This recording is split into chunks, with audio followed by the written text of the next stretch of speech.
right. Hey, everyone. Welcome to In the Green Zoom. Thank you for joining us this week. Ryan Singer's getting his mic adjusted so. Sorry about that. Did I make a ruckus? No, I just love the process. I just love getting that right in that sweet spot. You got to get in the sweet spot.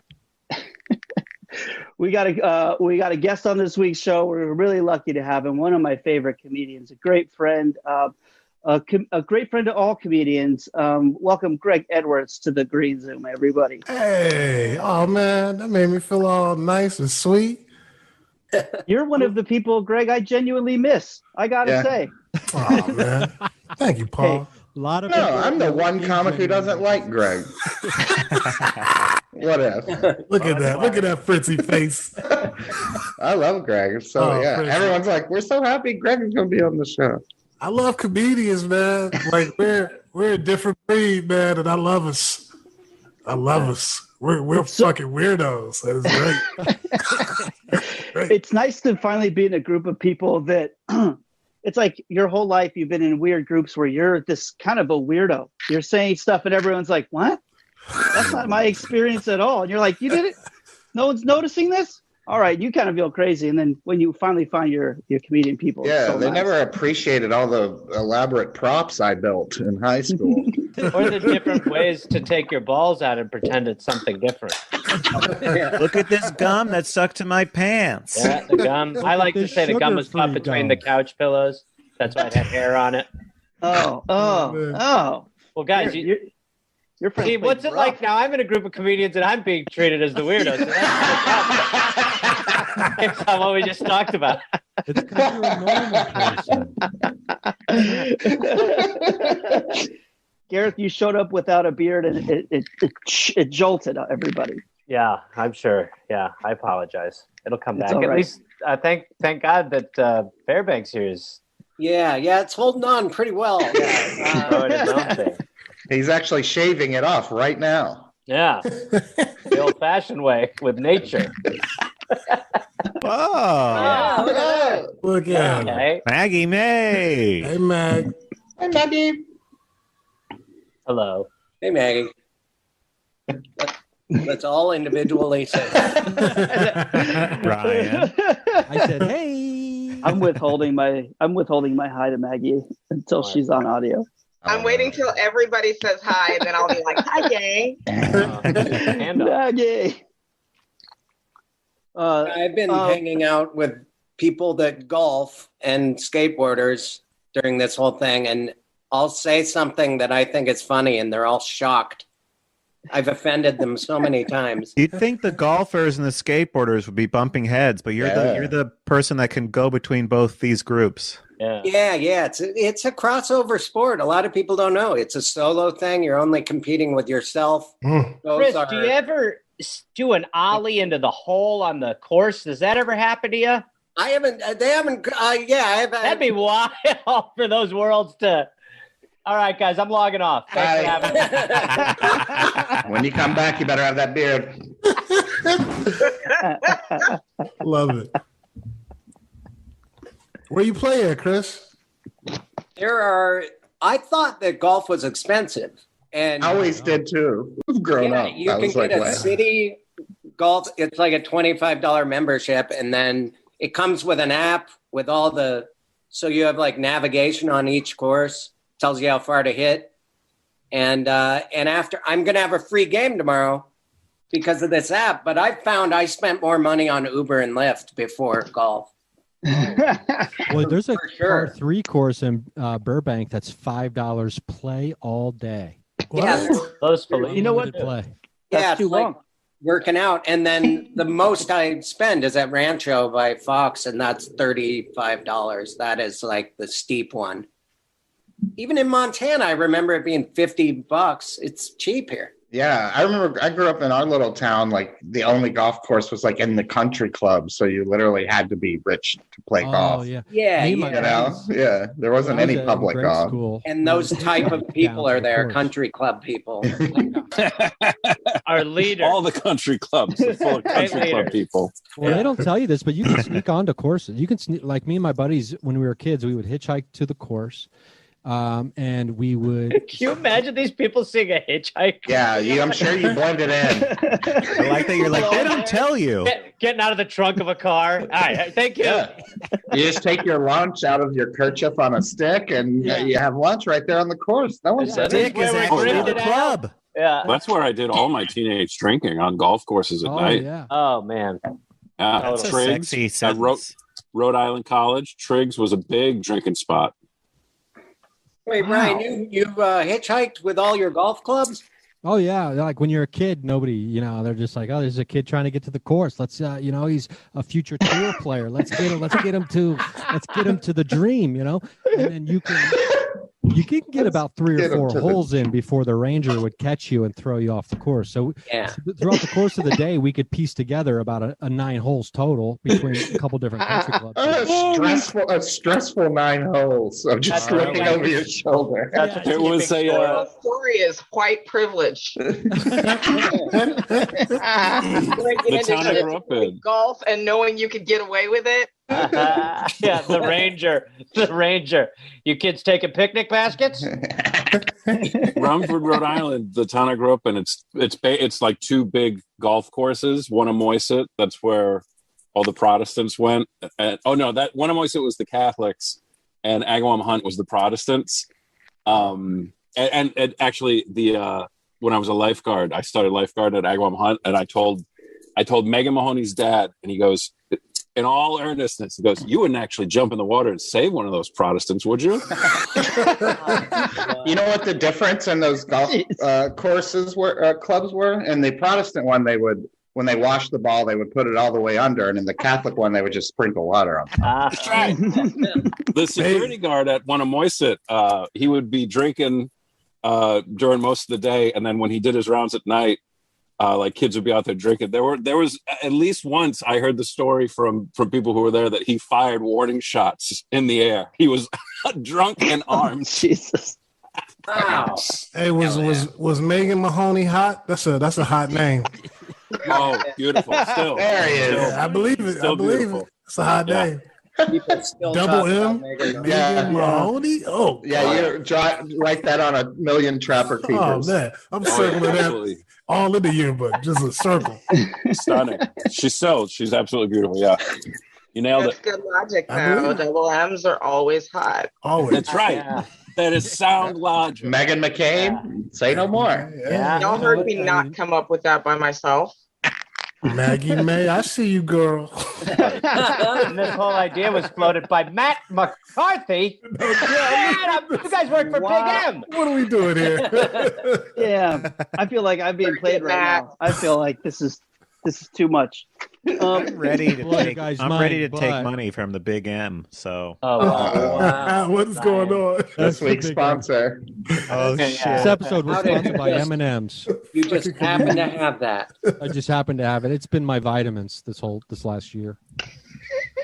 I heard an old man tell a joke like that once. He was like, "I saw my doctor. He said I needs to be eating more yellows and reds, so I got the peanut M&Ms."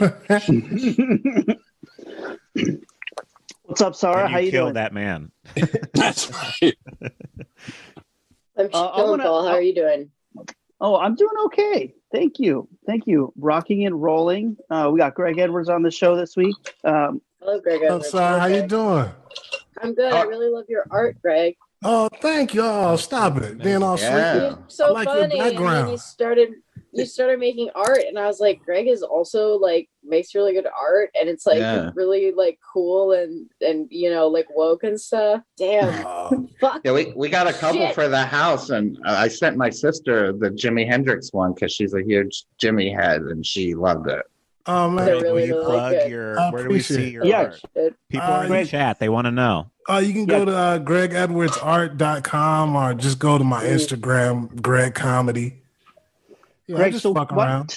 tell us Your about Instagram your is big Greg project that Comedy? you worked on. Yeah. Nobody had it. That's my fucking website too, Greg. Awesome. Oh man. GregComedy.com. No other Greg had Greg Comedy. You know what sucks? Someone has GregBarris.com. I don't have anything. Yeah, Greg Edwards. He has that too. He's really good. He bought all the Gregs. I'm taking over all the Gregs. I got Greg.org.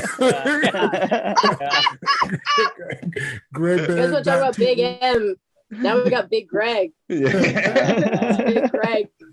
I'm taking over. I'm gonna look up on GoDaddy right now, gregart.com. See if I can scoop that up. Greg, all right. You gonna buy it up real quick? Get it. We'll buy it up for Greg, of course. I love doing that. I love going on GoDaddy and just typing in weird shit. Greg, I remember my friend and I had a full-on 5 email exchange back and forth with the woman who owned hairnet.net. And she was and we were trying to make an offer, and she was like, how serious is this? And then by the third email, she was like, have good lives, take care. GregArt.com is available. For $6,000 a year. Not anymore. An eighth of a Bitcoin. A sliver of Bitcoin. Oh, it's back, baby.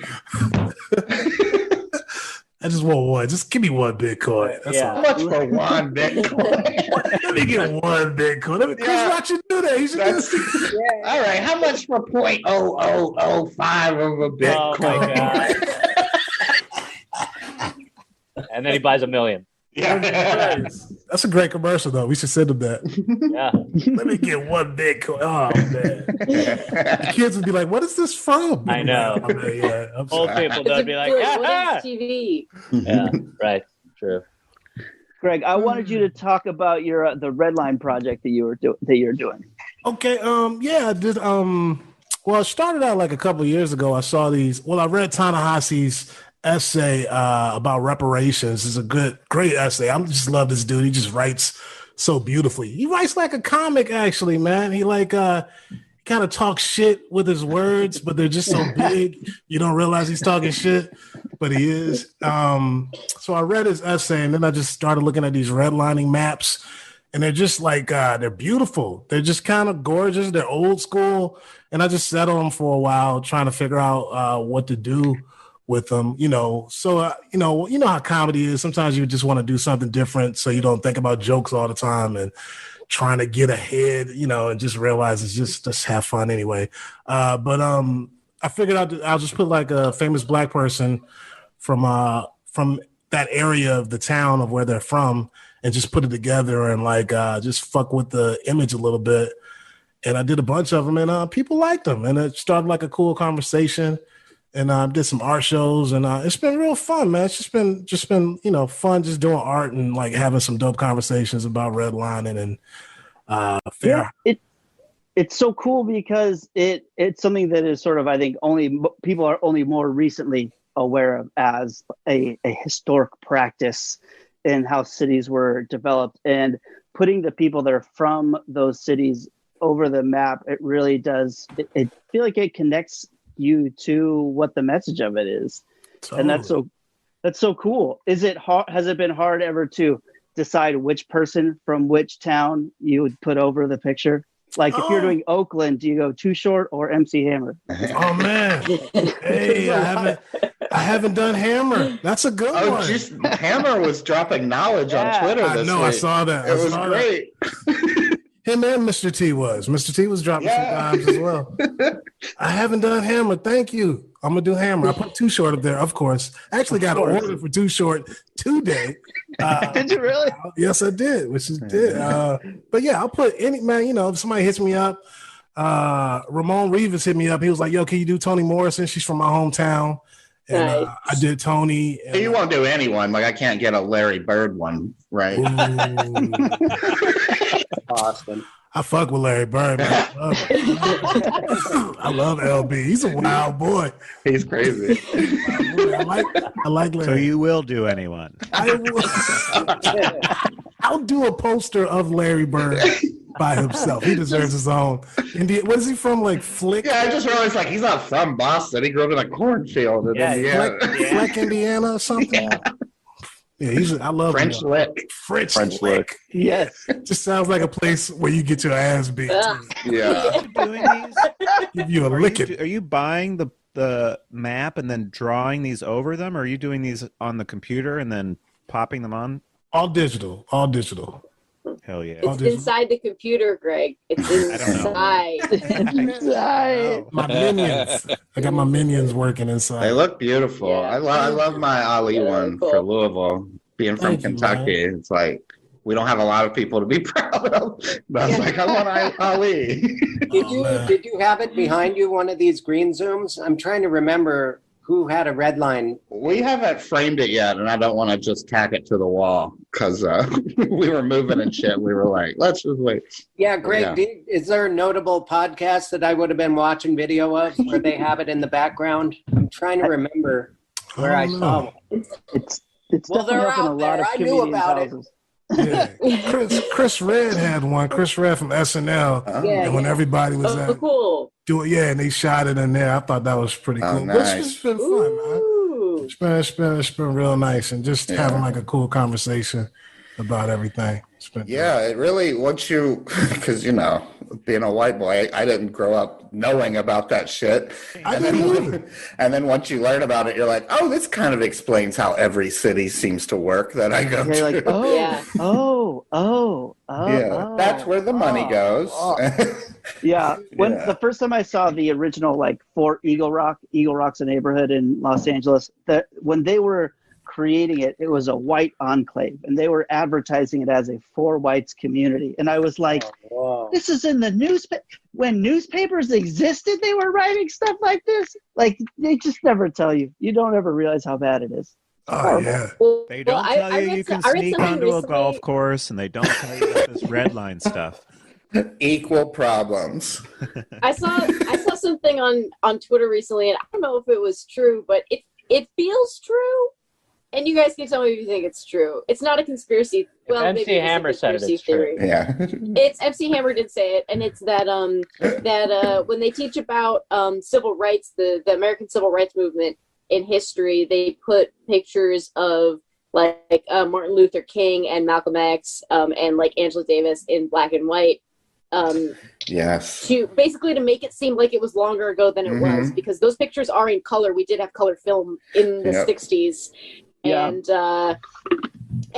because I saw some color versions, and I was like, wow, in textbooks at least, you don't see pictures of Martin Luther King in color. Yeah. I actually have a Life magazine from the MLK assassination issue, and there's a lot of pictures in there. But and in Kentucky, you don't see any pictures of Malcolm X. Yeah, well, if you're in Kentucky, you watch a movie about Malcolm X, they do the Twin Towers in a movie after 9/11, and they kind of scrub it. Yeah, for the Spike Lee version of Malcolm X that went to Kentucky, it was John Goodman. I was like, what is this? To be fair, he was fantastic. He was great. He was fantastic. And Greg, you're so lucky. They look similar. Go ahead. I'm sorry, Paul. I was going to say, you're so lucky because you have another talent. I'm very jealous of you all that have other talents. Chris is also a great artist and has this other talent, which is, also very frustrating to me as a very, very super novice artist. I feel like to have a second thing to enjoy doing during this pandemic it's like the luckiest. I don't know if it's a lucky or it's, you're putting your time, you're spending your time well, that's for sure. But I saw you playing that guitar. We did a show together recently. Here we go. Brought out your guitar, man. Whip it out. No, Whip it out. You were jamming, Danke. You were jamming, man.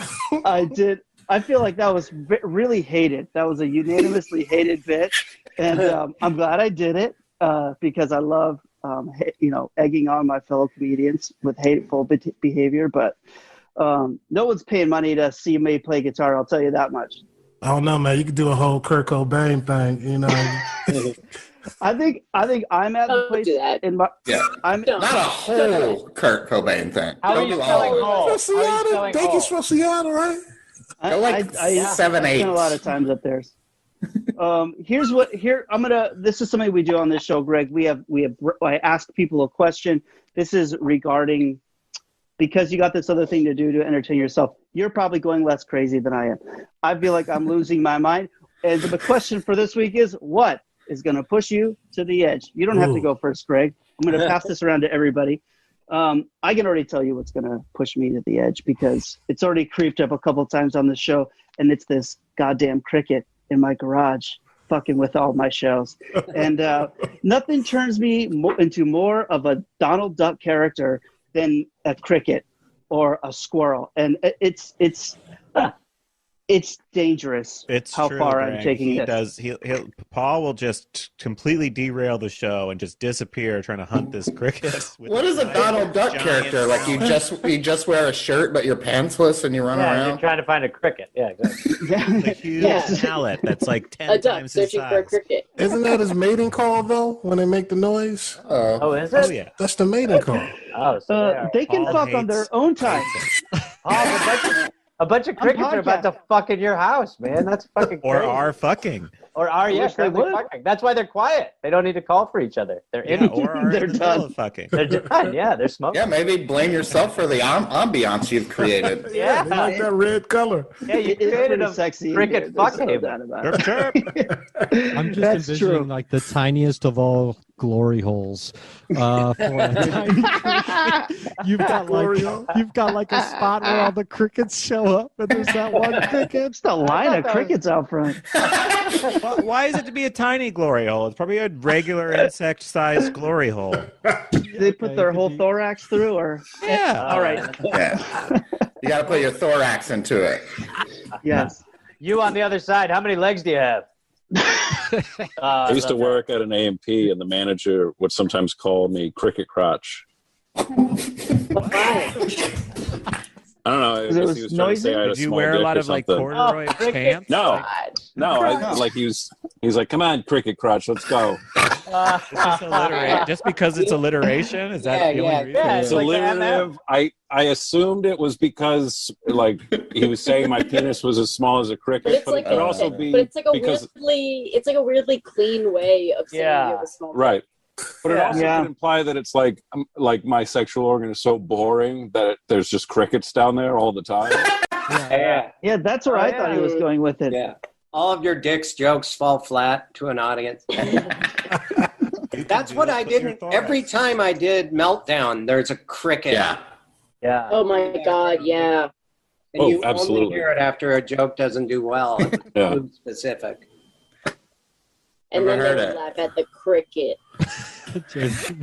So I looked into it. I called the city, and they tore down that building. There you go.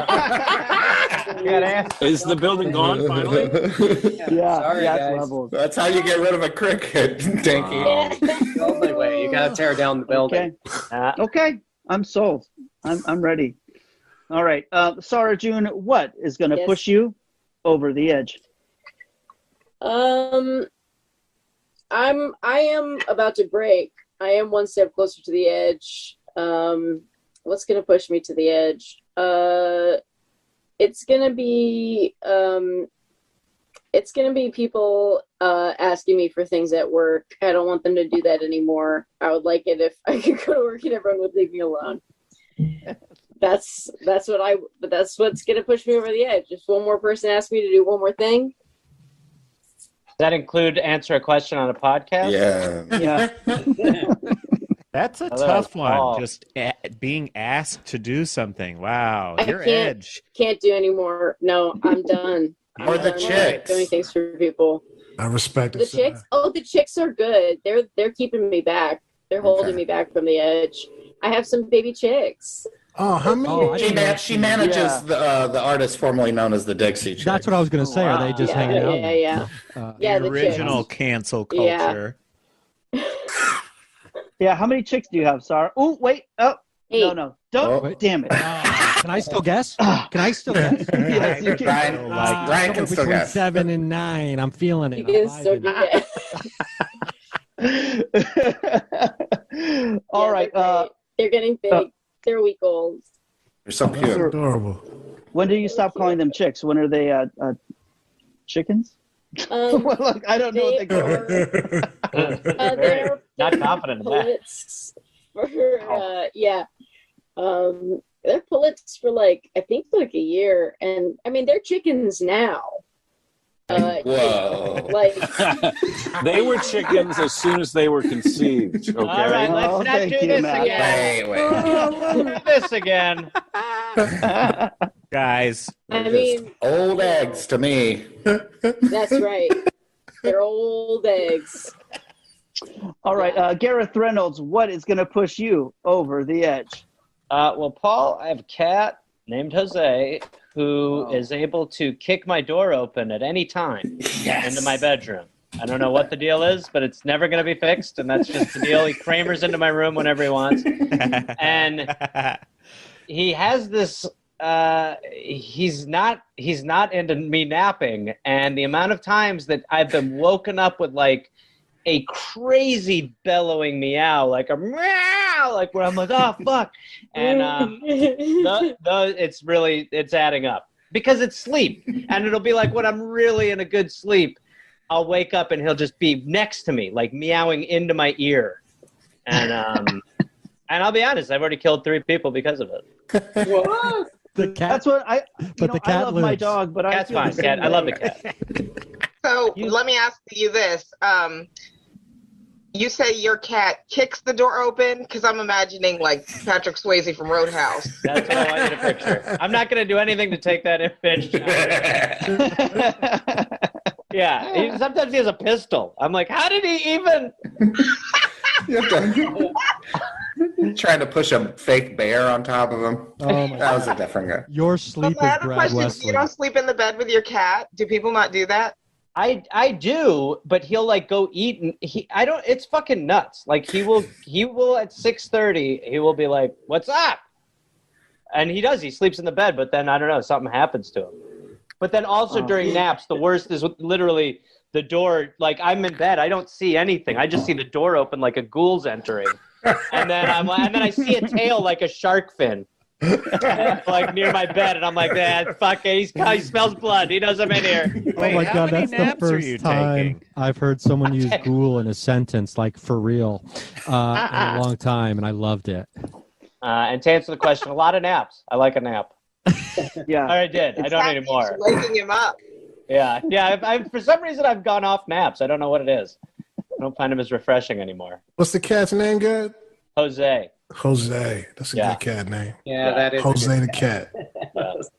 Cats do their own thing, man. You know, they're kind of, you know. That's why I like cats, but that's also one of the most downside moments. Is why I'm like, he's just has gotten real comfortable being like, come on. Like, you're not in charge. You're not in charge. I'm not in charge. Nah. I know I'm not, but it's true. Shit. He is aloof. It turns out, like when you get a cat to trust you, and they start telling you about like all the stuff they want and need, you're like, I kind of wish this cat didn't like me, didn't feel so comfortable with me. You know, like they just turn out to have a lot of stuff that they need you to take care of, and you're like, my cat goes in and out constantly, and I don't have anything to do but let her in and out. And we have a cat. Is your cat losing your mind with the chicks? No, they're outside. They don't live in the house. Okay, sorry. They poop as much as they want, you know, whenever, wherever. Nice. They're meant to be pooping constantly. One day I hope that for all of us. I know when people say, "What is heaven?" And we call ourselves free. Right, that's the free range when you're really just dropping them as they lie. That's good time. As you're walking. Yeah, it's beautiful. When I see horses do that, I'm like, look at you, superior creatures. Yeah, they don't even think about it. You know what it is? It's the lack of shame, or at least it's the like. It's you've passed feeling shame. Your ass to God's ears, you know. Yeah. Dogs feel shame though. You ever see a dog shitting in public? That dog is like, That's humans' fault, because humans will look at them and give like a bad face, like ugh. Okay, like, but some dogs know that pooping is bad. Like they don't know why, but they know that it's because bad they pooped because they've been inside. yelled at for pooping. Yes, exactly. and they've been yelled at. But now, whenever they poop, even when it's outside, they look at you the whole time. That's called PTSD and trauma. You did that. Or they're sick little scat freaks and they just want to make eye contact. Hey, you. Eyes here. Especially when they're like looking back. I own Watch you, it, watch me. Yeah. That's my food from yesterday, you asshole. I don't have to watch you shit, do I? Like a big animal, like a big game animal, like a giraffe or a rhino or an elephant, where they can be eating and releasing at the same time. That's Is luxury. that true? That is luxury. Yeah. That's like beyond human. That's like when you become an ascended Buddhist master. Yeah. Or a human, one-man human centipede, basically. To see the full episode, support the show at patreon.com/InTheGreenZone.